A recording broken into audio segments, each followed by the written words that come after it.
할렐루야, 맛있는 교회 온라인 예배 드리신 여러분 환영합니다. 이번 주 저는 또 말씀과 또 찬양의 장소가 다르게 해서 예배를 드립니다. 일부러 그런 건 아니고요. 일을 하면서 예배를 준비하는 게 쉽지 않기 때문입니다. 그럼에도 불구하고 어떤 상황 속에서 주님을 예배하는 우리의 발걸음을 멈출 수 없습니다. 여러분이 어떤 상황과 환경이든지 주님을 예배하며 주님께 여러분의 삶을 드리시는 오늘 예배의 시간이 되기를 주님의 이름으로 축원합니다.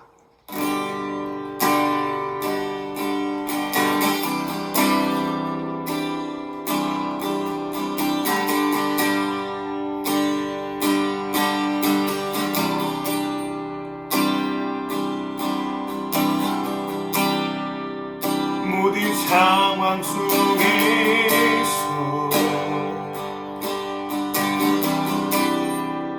주를 찬양할지라.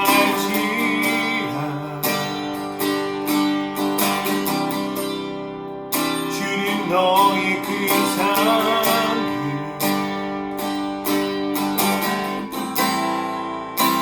큰 도움이시라.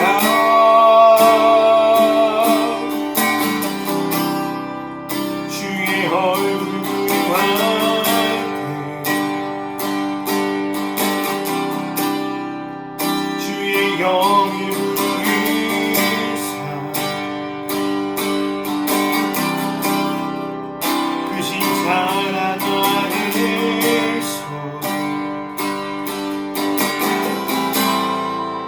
주를 보게 하소서.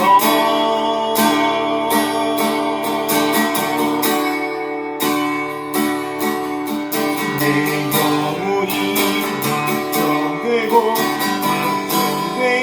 사오니 믿음의 눈으로 주를 바라봅니다. 내 영혼이 걱정되고 사오니 믿음의 눈으로 주를 바라봅니다. 모든 상황 속에서 상황 속에서 주를 찬양합니다. 주를 찬양하시라. 주는 너의 그 삶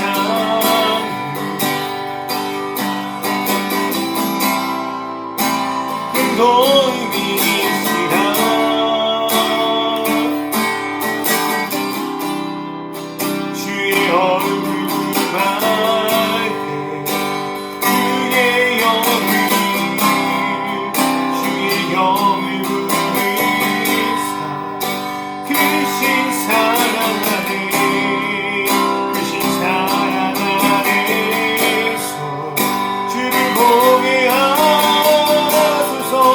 주를 보게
일하신 비추니 통로되어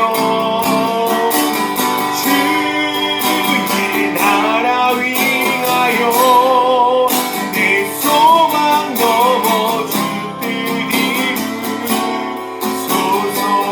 주의 약속이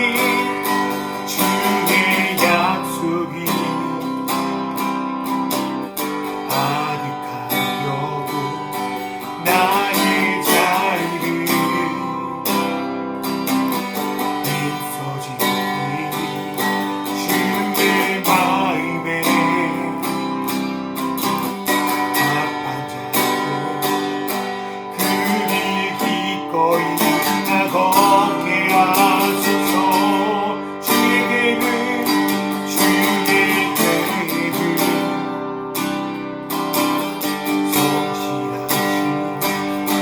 나의 고백은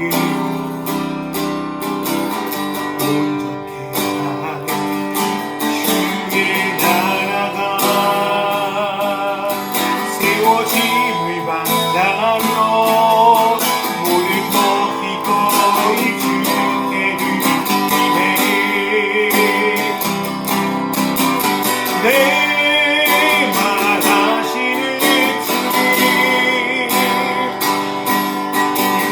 비어낸 마음을 다 내려놓고 주의 위로 전하며 그 신실하심 바라보니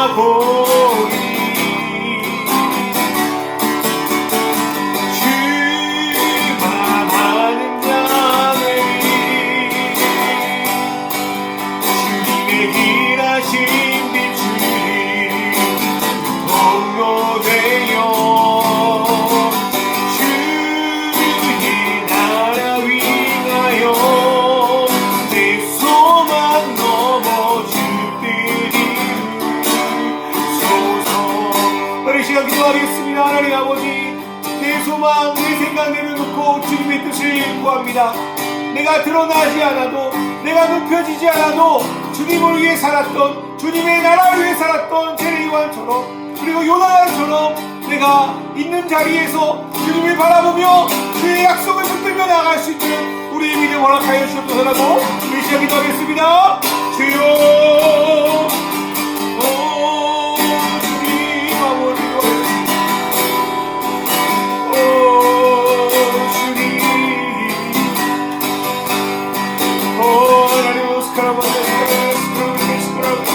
아버지,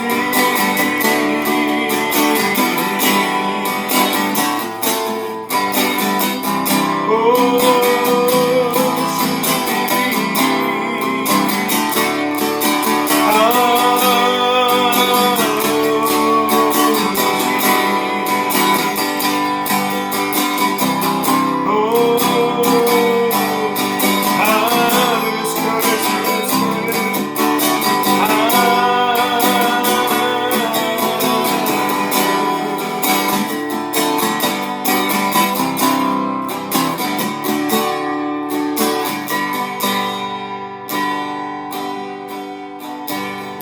내 맘 아시는 주님, 힘겹게 비워낸 마음을 다 내려놓고 주의 위로 전하며 그 신실하심 바라보니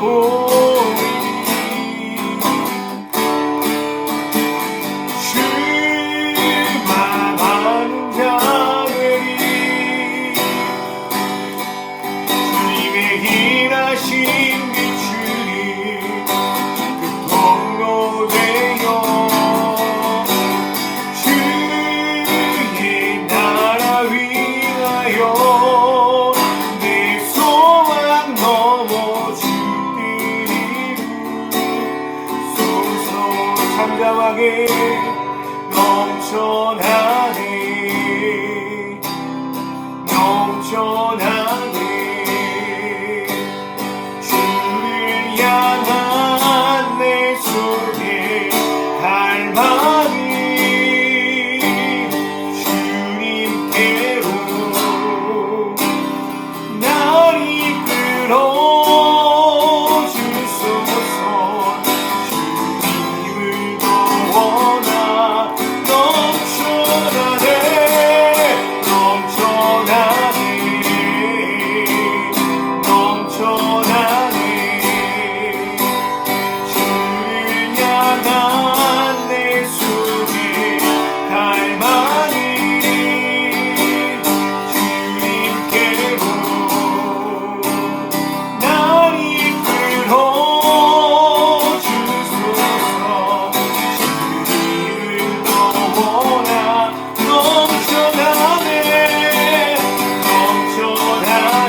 넘쳐나네 주를 향한 내 손에 갈망이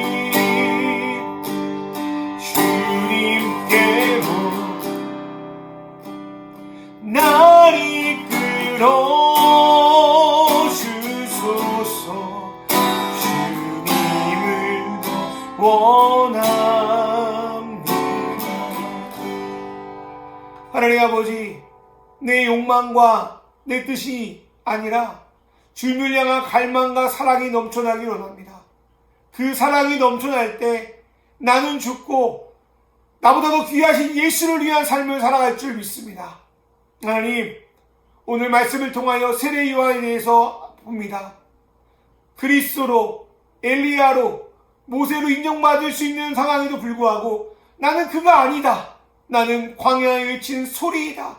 나는 주님의 길을 예비하는 사람일 뿐이다라고 고백했던 요한의 고백이 우리의 고백되기 원합니다. 하나님 아버지, 예수를 믿는다 하지만 예수를 드러내는 것보다 예수를 통해 자신을 드러내려는 사람들이 너무나 많은 이 시대 가운데 하나님, 부족하고 힘이 들고 알아주지 않아도 세례 요한 같은 사람들이 이 땅에 필요합니다. 정말 소망 없는 이 땅 가운데 나 혼자서 사람들의 힘만으로는 도저히 열을 수 없는 상황 가운데 예수님 오셔서 주님의 십자가와 부활을 이루신 것처럼 하나님, 여전히 우리가 보기에도 답이 없는 것 같지만 주님이 이루실 것을 기대하며 세례 요한처럼 광야에 외치는 자의 소리로 진리를 선포하며 주님의 길을 예비하는 우리가 될 수 있도록 하나님 인도하여 주시옵소서. 오늘 예배 가운데 말씀하실 주님을 기대합니다. 이 모든 말씀 우리 주 예수 그리스도의 이름으로 기도드리옵나이다. 아멘. 오늘의 말씀은 요한복음 1장 19절부터 28절 말씀입니다. 유대 사람들이 예루살렘에서 제사장들과 레위 지파 사람들을 요한에게 보내어서 당신은 누구요? 하고 물어보게 하였다. 그때 요한의 증언은 이러하였다. 그는 거절하지 않고 고백하였다. 나는 그리스도가 아니요 하고 그는 고백하였다. 그들이 다시 요한에게 물었다. 그러면 당신은 누구란 말이요? 엘리야요? 요한은 아니요 하고 대답하였다. 당신은 그 예언자요? 하고 그들이 물으니 요한은 아니요 하고 대답하였다. 그래서 그들이 말하였다. 그러면 당신은 누구란 말이요? 우리를 보낸 사람들에게 대답할 말을 좀 해주시오. 당신은 자신을 무엇이라고 말하시오? 요한이 대답하였다. 예언자 이사야가 말한 대로 나는 광야에서 외치는 이의 소리요. 너희는 주님의 길을 곱게 하여라 하고 말이요. 그들은 바리새파 사람들이 보낸 사람들이었다. 그들이 또 요한에게 물었다.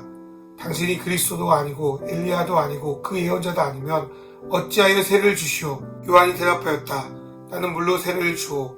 그런데 여러분 가운데 여러분이 알지 못하는 이가 한 분 서 계시오. 그는 내 뒤에 오시는 분이지만 나는 그분의 신발끈을 풀 만한 자격도 없소. 이것은 요한이 세례를 주던 요단강 건너편 베다니에서 일어난 일이다. 아멘. 할렐루야. 맛있는 교회 온라인 예배를 드리신 여러분을 주님의 이름으로 환영합니다. 예수님이 본격적으로 사역을 시작하기 전에 이미 전 유대를 떠들썩하게 했던 선지자가 한 명 있었는데 그분은 여러분도 잘 아시는 세례 요한이었습니다. 세례 요한에 대해서 알려면 그 당시 상황에 대해 알아볼 필요가 있습니다. 바벨론에 의해 유다가 멸망한 후에 수많은 선지자들이 포로 생활이 끝나고 나면 하나님께서 이스라엘을 그 위대한 다윗 왕국처럼 회복시킬 거라는 예언들을 하였고 유대인들은 그에 대한 소망으로 하루하루를 버티며 살아갑니다. 그런데 오랜 시간이 흘러도 나라가 세워지기는커녕 오히려 상황이 나빠지기 시작합니다. 그래도 페르시아 제국의 지배기 때는 어느 정도 자치권을 유지할 수 있었지만 헬라 또 그리스 제국이 들어서자 예배 드리는 것도 제대로 할 수 없을 만큼 어려움에 봉착합니다.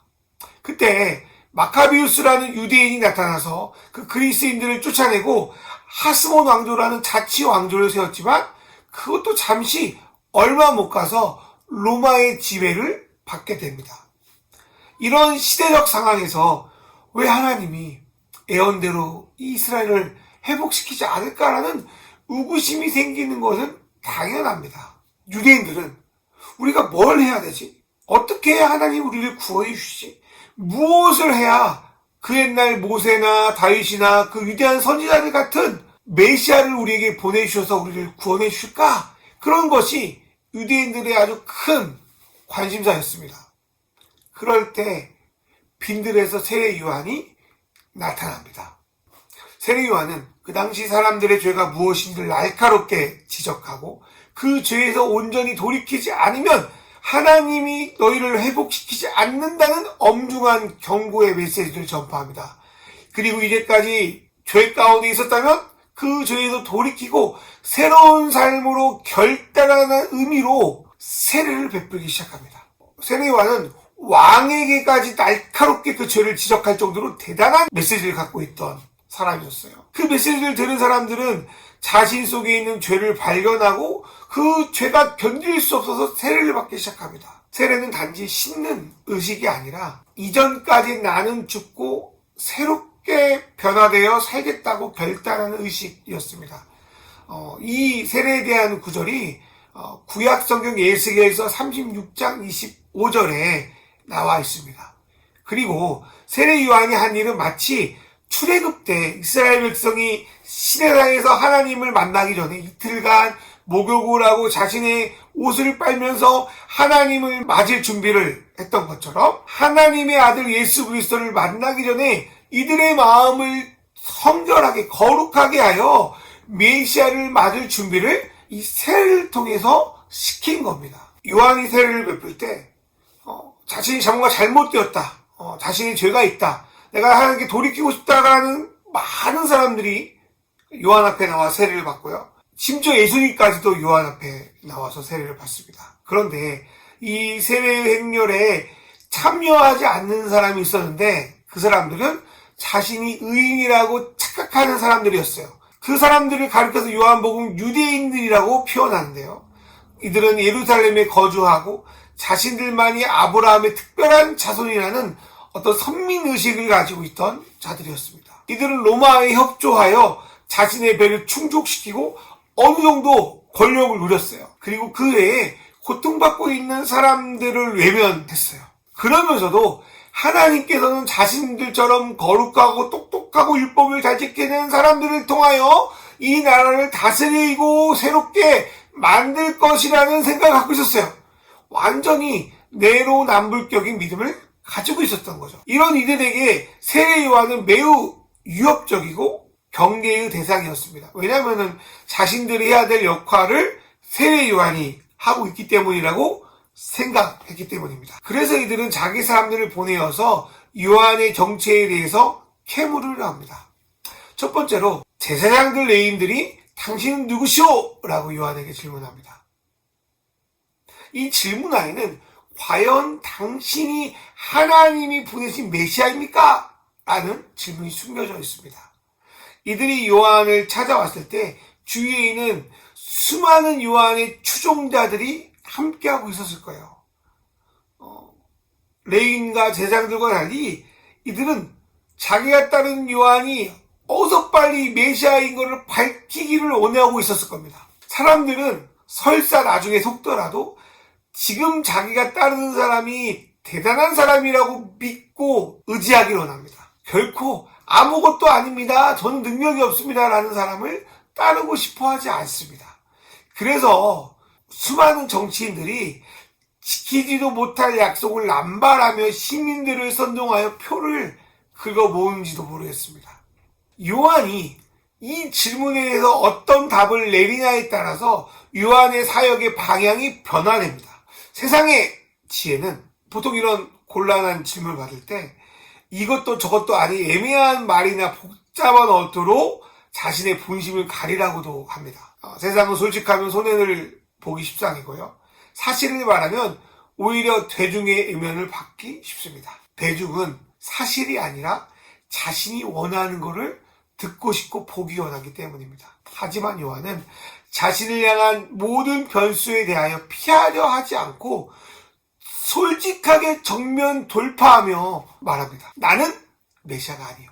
이 답변은 이후에 요한의 사역이 축소되고 많은 사람들이 결국 자신을 떠나고 아무 보호도 받지 못하다가 왕에게 비참하게 죽게 되는 최후에까지 이르는 결정적인 계기가 됩니다. 자신의 위치나 손해에 대해서 생각하지 않고 당당하게 나는 메시아가 아닙니다 라는 대답에 당황한 것은 오히려 그 질문을 했던 예루살렘에서 내려온 제사장들과 레인들이었습니다. 보통 사람들은 자신의 능력을 어떻게든 포장하려고 하지 자기가 아무것도 아닙니다 라고 하지 않기 때문이죠. 요한이 자신이 뭐라고 사칭이라도 해야 나중에 예루살렘 올라가서 요한이 이런 말을 합니다. 이걸 가지고 공격하겠습니다. 뭐 이런 어떤 거리를 만들 수 있는데 자신은 아무것도 아니라고 하니 얼마나 또 황망하고 당황스럽겠습니까? 그래서 계속적으로 물어보는데 어떤 걸 물어보냐면 당신이 메시아가 아니면 그 말라기에서 온다고 했던 엘리야가 바로 당신입니까? 이렇게 물어보기도 하고요. 혹은 신명기에서 예언된 모세와 같은 그 선지자가 바로 당신이요? 라고 물으면서 제발 우리를 보낸 이분들에게 당신에 대해서 보고할 거리, 말할 거리를 좀 달라고 애걸복걸할 정도까지 이르게 됩니다. 여기에 대해서 요한은 자신을 뭐라고 소개하냐면 광야에 외치는 소리라고 표현합니다. 이 말씀은 본래 요한이 이사야 40장 3절의 말씀을 인용한 것입니다. 소리라는 것은 어떠한 것을 제대로 알리는 데 목적이 있습니다. 만약에 저희 집 도로 앞에 대통령이 갑자기 지나가시고 카 퍼레이드를 한다고 생각해 보세요. 물론 뭐 그럴 일은 없을 것 같긴 한데요. 그러면 어떻게 할까요? 동사무소, 구청, 경찰 나가지고 이쪽 근방에 있는 시민들에게 몇 시부터 몇 시까지 도로를 통제하겠으니 협조해달라는 메시지를 말로 방송으로 문자로 계속적으로 돌리지 않겠습니까? 마찬가지로 세례 요한은 왕이 된 예수 그리스도가 오신다는 것을 미리 전하는 소리로서의 역할을 감당하고 있다고 자기를 소개하는 거예요. 소리는 자기를 드러내는 데 목적이 있지 않습니다. 메시지의 주인공을 나타내는데 그 진정한 목적이 있습니다. 아무리 소리가 크고 멋져도 그 메시지가 드러나지 않으면 그 소리는 미안하지만 소음에 불과합니다. 아무리 좋은 설교, 재밌는 설교라도 그 안에 예수가 드러나지 않으면 그 메시지는 아무것도 아니에요.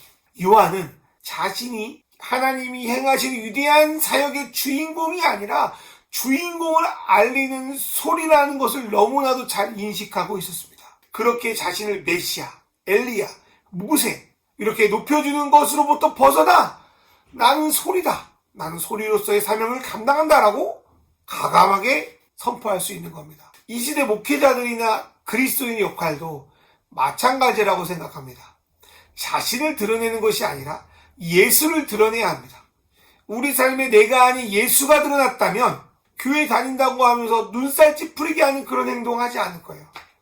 우리는 예수를 통해 나의 권리를 드러내는 자들이 아니라 예수를 믿고 나는 죽고 예수의 영광을 드러내고 알리는 자들입니다.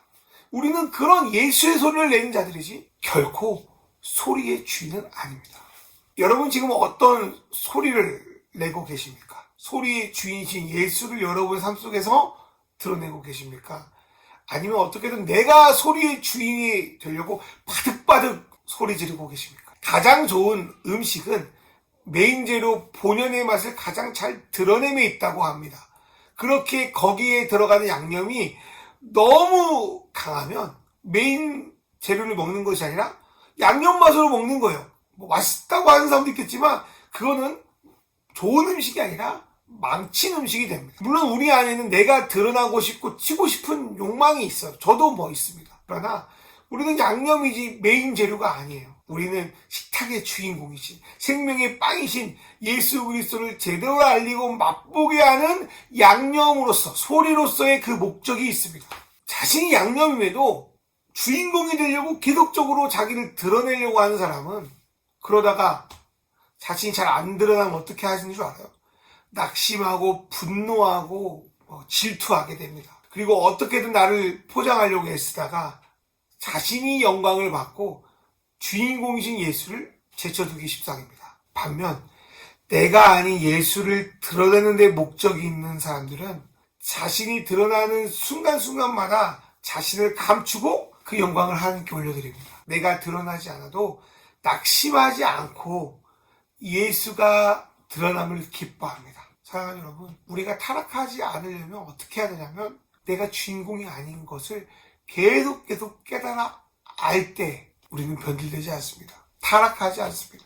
자, 제사장과 레위인에 이어서 바리새인들이 요한에게 질문합니다. 뭐라고 질문하면 네가 아무것도 아니면 왜 세를 주니? 라고 자격에 대해서 묻습니다. 그 당시 사람들이 생각하기에 전국적인 회개운동을 일으킬 수 있는 사람들은 하나님이 보내신 메시아나 큰 선지자들만 가능하다고 생각했습니다. 그런데 세례 요한 자신이 그런 사람들이 아니라고 분명히 밝혔잖아요. 그렇게 바리새인들은 야, 네가 세례해줄 자격이 없는데 왜 이런 일을 행하냐? 그래서 이 사회를 혼란스럽게 하냐? 라고 묻고 있습니다. 물론 바리새인들의 말이 아주 틀린 건 아니었어요. 세례 요한은 자격이 없는 사람이었어요. 그리고 그거를 세례 요한도 알고 있었어요. 그래서 뭐라고 답변을 하면 요한복음 2장 27절을 한번 읽어볼까요? 그는 내 뒤에 오시는 분이지만 나는 그분의 신발끈을 풀 만한 자격도 없어. 저는 이 말씀을 묵상하면서 세례 요한이 이렇게 바리새인들에게 답변하고 있다고 마음이 들었어요. 그래, 나 자격 없는 거 맞아. 그러나 나는 앞으로 내 뒤에 오실 분의 종이야. 자격은 없지만 자격 되시는 분의 종이라면 그 종으로서 주인의 일을 돕는 건 당연한 거 아니니? 이렇게 저는 말하는 걸로 들립니다. 마찬가지로 저와 여러분은 자격이 없죠. 세례 요한의 말처럼 능력도 없고요. 또 실력도 없어요. 저도 마찬가지죠. 세례 요한의 말처럼 주인의 신발끈을 묶을 자격조차도 되지 않아요. 저도 목회자로서 이제까지 사역을 했지만 저의 실제 모습과 순간순간에 선택하는 것들을 보면 야, 내가 목회자로서 진짜 자격이 없다. 이걸 너무나도 뼈저리게 느낄 때가 많습니다. 그럼에도 우리가 이 일을 할 수 있는 것은 내가 주님의 종이기 때문입니다. 종이기에 자격이 없고 실수하고 도움이 안 될 것 같아도 주인이 원하시는 것을 최선을 다해 할 수 있는 것. 자격이 없어도 주인이신 예수님이 하라고 하면 그 일을 되든 안 되든 해야 되기 때문입니다. 그래서 바울 사도도 이렇게 말씀합니다. 나는 나에게 능력을 주신 우리 주 그리스도 예수께 감사를 드립니다. 주님께서 나를 신실하게 여기셔서 나에게 이 직분을 맡겨주셨습니다. 내가 전에는 회방자요, 박해자요, 폭행자였습니다. 그러나 그러한 행동을 내가 믿지 않을 때 알지 못하고 한 것이므로 하나님께서 나에게 자비를 베푸셨습니다. 바울 사도는 내가 사도로서 복음을 전할 자격이 없지만 주님께서 나에게 직분을 맡겨주셨기 때문에 내가 종으로서 감사하게 그 일을 감당하겠습니다. 라고 말하는 거예요. 하나님은 세례 요한에게도 주님의 일을 곧게 하라 라는 사명을 주셨습니다. 이것은 왕이 오시기 전에 길을 정비하고 왕을 맞이하는 백성들이 제대로 맞이할 수 있도록 돕는 겁니다. 그게 세례 요한의 사역, 그 중심에 있는 물세례였습니다. 사랑하는 우리 성도 여러분, 세례 요한이 있던 시대가 평안한 시대였습니까? 로마가 지배하고 있고요. 권력층과 종교 지도자들은 타락했고요. 백성들은 어떻게 해야 될지 모르겠고요. 곳곳에 밀란이나 소요들이 일어나고요. 백성들은 가난하고 굶주려 있고요. 그 속에서 하나님은 세례 요한을 통하여 예수님의 오실 길을 준비했습니다. 지금도 마찬가지 아닐까요? 우리가 사는 세상 물론 어지럽고 평안하지 않습니다. 수많은 문제들이 있어요. 에스겔의 말씀, 또 그 당시 시대처럼 목자 잃은 양들이 지도자들의 타락으로 갈 곳이 없어, 먹을 것이 없어 유리합니다. 교회가 세상의 빛과 소금을 감당하지 못하고 있어서 오히려 사회의 지탄을 받는 현실이 바로 이 시대입니다.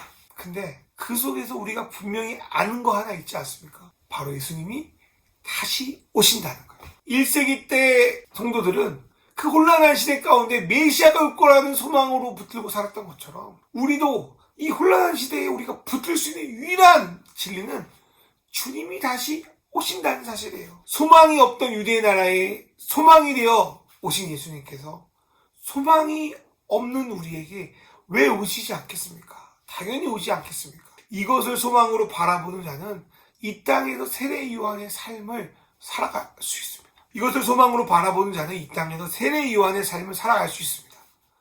문제는 많은 사람들이 자신이 주인공이 되고 싶어 하지 세례 요한처럼 조연, 엑스트라가 되고 싶지 않다는 겁니다. 지도자들, 목사들마저도 자신이 어느 집단의 주인공이 되고 싶어 하지 조연이 되고 싶지 않습니다. 그래서 자신이 뭔가 리더가 되면 동료를 깎아내리고 후임자를 막 이상한 말로 퍼뜨리고 나쁜 이야기를 하면서 자신을 높여가는 일들이 미안하지만 교회 내에서 상식처럼 여겨집니다. 이 말이 되는 일이라고 생각하십니까? 그러나 어제나 오늘이나 예수님이 세례 요한 같은 사람들을 통하여 자신의 오심을 알리고 자신의 길을 준비하신 것처럼 저와 여러분에게도 그 일을 준비하게 하실 거라고 믿습니다. 사랑하는 여러분, 쉽지는 않아요. 그러나 여러분이 주인공이 되는 길을 포기하시고 그 자리를 예수님께 내어주시길 간절히 바랍니다.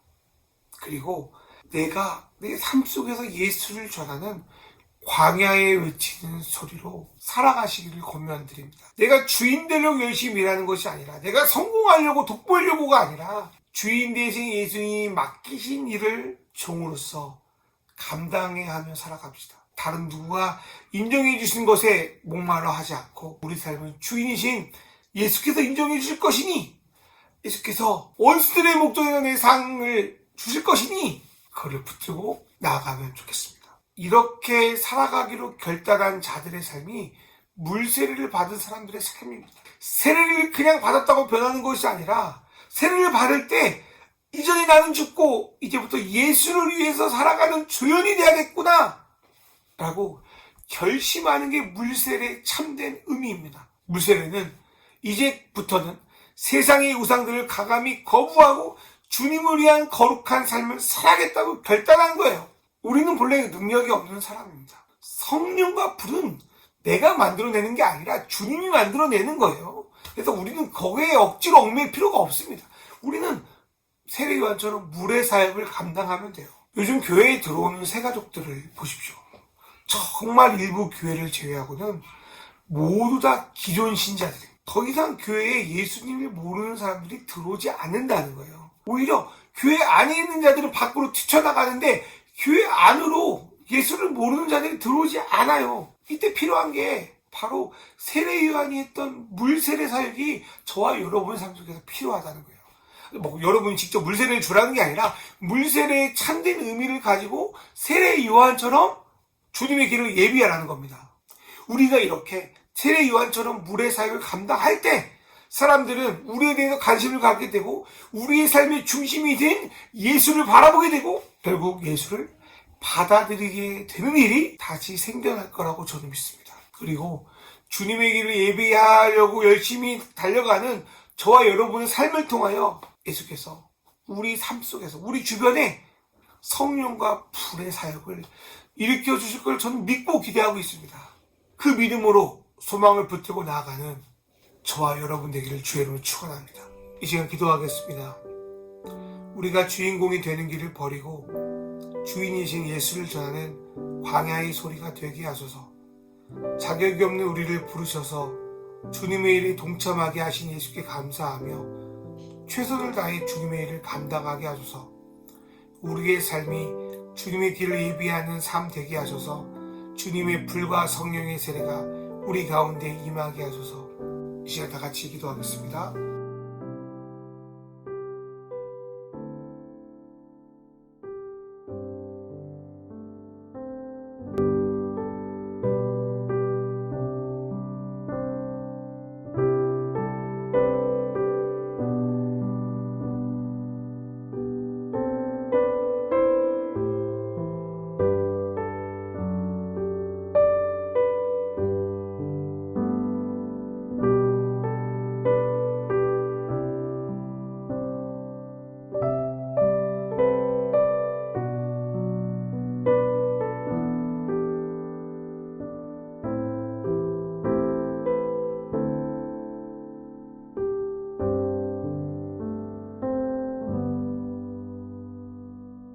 하나님 아버지, 세례 요한이 활동했던 시기처럼 우리의 시기는 참으로 참담하고 어려운 일이 많습니다.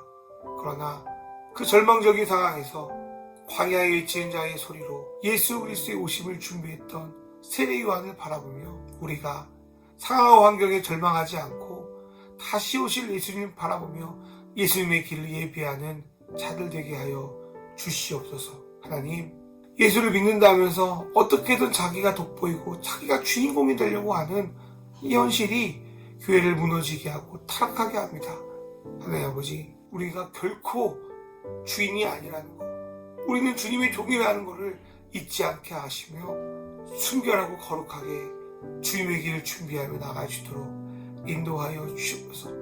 나의 모습을 보면 주님의 일을 할 자격이 없음을 고백합니다.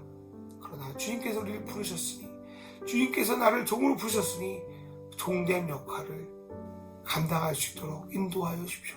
직장이나 교회나 모든 관계 가운데 주님께서 주님의 일을 베풀어 주시옵소서. 하나님 아버지, 우리가 물세례 역할을 감당하겠사오니 주님, 이 땅에 빨리 오십시오. 주님, 우리가 물세례 역할을 감당하겠사오니 주님이 주실 불과 성령의 세례로 우리의 마음을 변화시켜, 우리 주변의 마음을 변화시켜서 주님의 복음이 주님 오실 때까지 끊어지지 않고 전달되고 전수될 수 있도록 인도하여 주시옵소서. 하나님 아버지, 가지에 붙어있는 척만 하고 붙어있지 않는 그런 명목상의 신앙생활이 아니라 정말 주님 안에 거하고 주님은 내 안에 거하여 주님의 놀라운 양분을, 놀라운 은혜를 누리며 그 영광을 전달하는 믿음의 가정, 믿음의 사람들 될 수 있도록 주님 인도하시길 바랍니다. 주여 역사하여 주시옵소서. 예수님의 이름으로 기도합니다. 이제는 우리 주 예수 그리스도의 은혜와 하나님 아버지의 놀라우신 사랑과 성령님의 은혜가 나를 돋보이게 하려는 것이 아니라 광야에 외친 자의 소리로 예수를 전하며 내가 자격이 있는 것이 아니라 주님의 종으로서 주님의 오실 길을 예비하며 나아가는 세례 요한의 삶을 나도 살겠다고 다짐하며 나아가는 우리 맛있는 교회의 성도들, 그리고 이 영상을 보는 모든 사람들의 삶 머리 위에 이제로부터 영원히 함께 하시기를 간절히 축원하옵나이다. 아멘.